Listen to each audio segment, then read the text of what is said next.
Welcome back to the channel. It's Brandon from Screen Love Affair. I want to talk about a movie that's very special to me and is a little bit mediocre, if I'm being honest. It's the movie Whistle. It just came out last week, and I wanted to kind of do a bit of a mini review and talk a little bit about the behind the scenes on the movie, mostly because I worked on it. I am a proud member of IATSE 873, and I got to work on this as a set dresser with some of my best friends about 2 years ago. In fact, I can't tie a bandana, but I tried just for the gag. This is one of the crew gifts here, as you can see. It says, Whistle 2024. That's when they shot it. It was right after the writer's strike, and it took almost 2 years of post production to get out. So let's talk about Whistle. General thoughts. Again, it's a very mid-February movie. Mid-February horror movie. Definitely something I think will be good on streaming. I don't think many people are flocking to the box office to see it. Opening weekend made less than $1 million. When I saw it in theaters with some of my best friends who came like me because we all worked on it, so we could point and laugh and joke about it, we're like, is this the opening weekend? It is dead in here. So it's a bit of a bad omen, I guess. But otherwise, to talk about the movie itself, the cast were okay. It felt a little bit like they're trying to do like a Gen Z Final Destination. And then when I first heard that review and about 30 minutes of the movie, I didn't get it. I didn't think that made a lot of sense. But as they go on to explain the rules of the whistle itself and how it works, it almost beat for beat feels like Final Destination light. And like Final Destination, I would hope this does get like more to it, like a sequel, or they expand the lore, they do more with it. Again, based on the box office, I don't know about that, but I wouldn't mind working on a second one, and I kind of hope to see a little bit more out of this director. The director, Corin, really awesome guy, brought a lot of energy to the project, was super polite. Everyone liked him. He's the guy that did The Nun. And so when I came to Toronto to film Whistle, I was like, oh, this is The Nun guy. This is going to be at least a scary movie. And I'd say Whistle is scary. Like, it's a good gateway horror, nothing over the top, nothing too elevated. And it's nice just to see something that's accessible and not super like deep. It's not that deep, which I like, better or worse. So to summarize the movie, it's basically just like a bunch of like Gen Z high schoolers find an ancient Aztec death whistle. As the poster says, don't blow it. They do blow it. And then some spooky stuff starts happening. Without giving out more information on that, I would say it's really cool because I did like some of the surprise casting in there. They had Nick Frost in it for all of like 10 minutes, and he was pretty good as this kind of like self-centered, chain-smoking high school teacher. Kind of fun. Also, on the note of casting, there's Sophie Nélisse, and I'll put it on the screen, but she's in a lot of Canadian productions. And if you watched Heated Rivalry, for example, Lord knows I have, she's a big part of that TV series as well. So it's kind of funny seeing the crossover, wondering again what happened when they finished wrapping, shooting this in like very early 2025, taking a whole year post-production. If they could have had it out sooner, but they're like, let's line it up with Heated Rivalry. So one of our stars has some overlapping audience. I doubt that. Definitely a few nitpicks of the movie as a movie in general, like without spoiling it, I would say there's some kind of like forced romantic angles. And there's a point where they do like a flashback of all their cute moments together. And there really weren't many, if any. So it's just like other scenes we've seen them just driving a car or sitting in a circle together. So it's kind of like they're really trying to make us like go, oh yeah, they are a good couple. I don't know about that one. Yeah, there's some weird stuff like that. There's like that classic, early 2000s kind of vibe with like the jock and the girl, and then like her just a friend who's a guy who wants to treat her right kind of thing. And it did feel like a trope that I haven't seen in a while, and it didn't do a disservice. But again, that's when I say like the Final Destination elements are there. Like there's definitely the high school jocks, the weird girl who just moved to town that nobody knows and people are skeptical of. And then obviously the big one is mysterious death force coming to get you. So to talk about like the final destination of it all, I guess, we set up the rules. And I think that is like the good part of horror and horror stories like this, where you set the rules and then the audience kind of buys in because they want to know how this would work, how they would survive if they were in that situation. That's like a good horror movie thing. And this movie does that. Spoiler warning, I'm blowing the whistle on that now. I just want to get into some hyper-specific things so I can talk about the behind the scenes of the movie. But spoiler-wise, someone's explaining the rules of how the whistle works. They roughly translate the whistle text on it with some like, Google AI or whatever. Much like Google AI, it's just slightly wrong. They think it says summon the dead, like to talk to the dead. But what it actually means is summon your death. So when you blow it, however you do eventually die, it will come to fulfill that right away. The opening has a basketball player who gets hunted down by his eventual death. And as we come to learn, it's basically as if he died in like a house fire at 40 years old. So he's like a burning corpse that comes and completely annihilates his earlier self. And again, that's kind of cool and visually, like it went there. Most people who die of old age, it's just an older, creepy version of yourself trying to turn you old and kill you on the spot. Blow the whistle. Whoever hears it's going to die. I think it works based on proximity. Seemed like whoever's closer to the whistle when it got blown in that moment was the next in the order. It's not as like crystal clear as like Final Destination, where it's like the seating chart on the plane is how they explain it, or the roller coaster seating.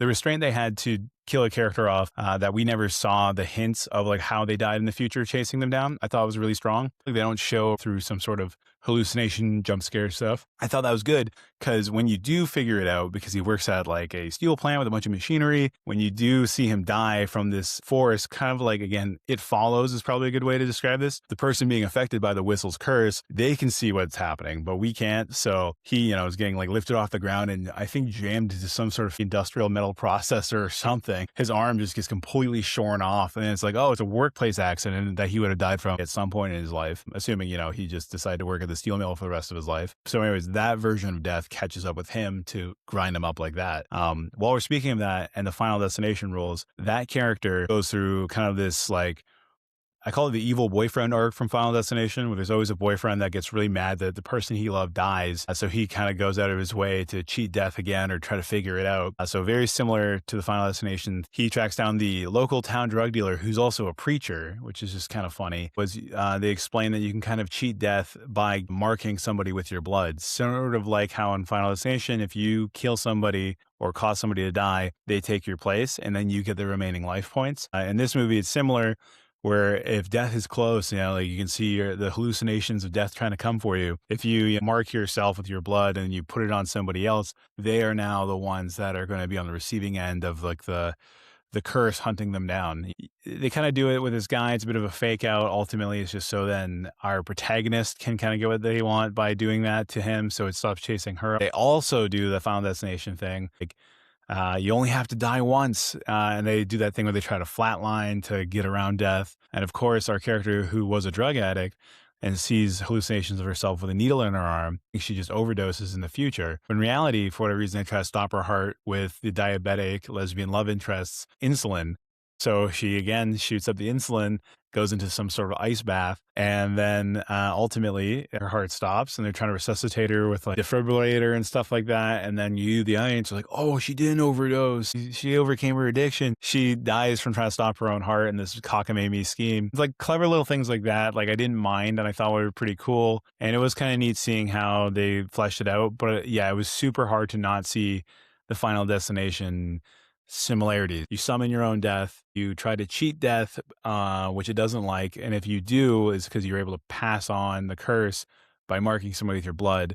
I would love to see this franchise go that route, like get another one or two in there and then start being like over the top. I think unlike Final Destination, this one doesn't have the built-in mechanism to go crazy over the top. It's still kind of living in that very contemporary like horror, but horror through grief and hallucinations and like just spooky stuff. Like, it's not a slasher and it's not as like crazy as like death will find a way no matter what. It basically does, but it has to be in the framework of it's the future self. The teacher who's seen smoking a lot, he gets hunted down by like lung cancer riddled 90-year-old version of him. And the coroner is like, yeah, it's like he had stage 4 lung cancer. He shouldn't even be able to walk, obviously, because again, the things will just age you up. So your physical body is as old as, when you actually were supposed to die. So cool little fact and cool little way to like add some lore to the killing. My biggest fear with like the Aztec death whistle thing was I was almost worried it would be kind of like The Nun, knowing again that Corin, the director of this, was the guy that did The Nun. That would be like, blows the Aztec whistle and now it's an Aztec god deity thing that they now have to stop, and it's just going to be some creepy like chupacabra looking thing crawling around. I did like that they made it more like a personal representation of death coming for them, like Final Destination. Like it was coming no matter what. It was personal to how they behaved at like 18, getting the rest of their lives catching up with them. So that was kind of like a neat little cosmic karma kind of thing. But yeah, all in all, I'd say it's a fun light watch, worthy of checking it out. I do want to point out, and this is the biggest spoiler, the very end of the movie, the new girl coming to town, because a lot of these high schoolers died. There's a lot of empty lockers. She gets a new locker, whistle's in there. She ends up getting the whistle, and for whatever reason, this is the after credits scene. She's like a musician, I guess, and they do like a school assembly. and she wants to play them a song because it's her first day at the school. Instead of pulling out like whatever instrument she was going to play, she pulls out the whistle and blows in this auditorium of like 200 kids. And I thought, wow, they hit us like Smile 2, where, the thing that spread through trauma or spread through like being exposed to something is now done in front of a huge audience. How does this small scale movie top itself? It's clearly begging for a sequel that is a massacre. Like a whole town's got to die now, basically. So I don't know if there is a sequel based on the box office again, but if there is, I would love to know what it is. So feel free to comment what you think it is. Seriously, seriously hoping it is going to be a balls to the walls experience. However, I feel like they can't do the 200 kids. It'll probably just be a newspaper clipping where some kids at a different high school find it and they go through the same experience all over. Partially wondering if they go by the same rules as that Truth or Dare movie, that really bad Blumhouse movie, or if you play Truth or Dare, it spreads the curse. I wonder if you blow the whistle on TikTok live or something, if that would also spread the curse to everybody watching the video digitally. So that's some questions that could be answered perhaps in a later movie. I, again, personally hope there is one. But yeah, let me know what you guys thought of it, and if you think there's a better movie coming that could follow this up, or if this box office is going to break even, because I don't think it was a high budget movie at all, partially why they filmed it here in Toronto, Canada.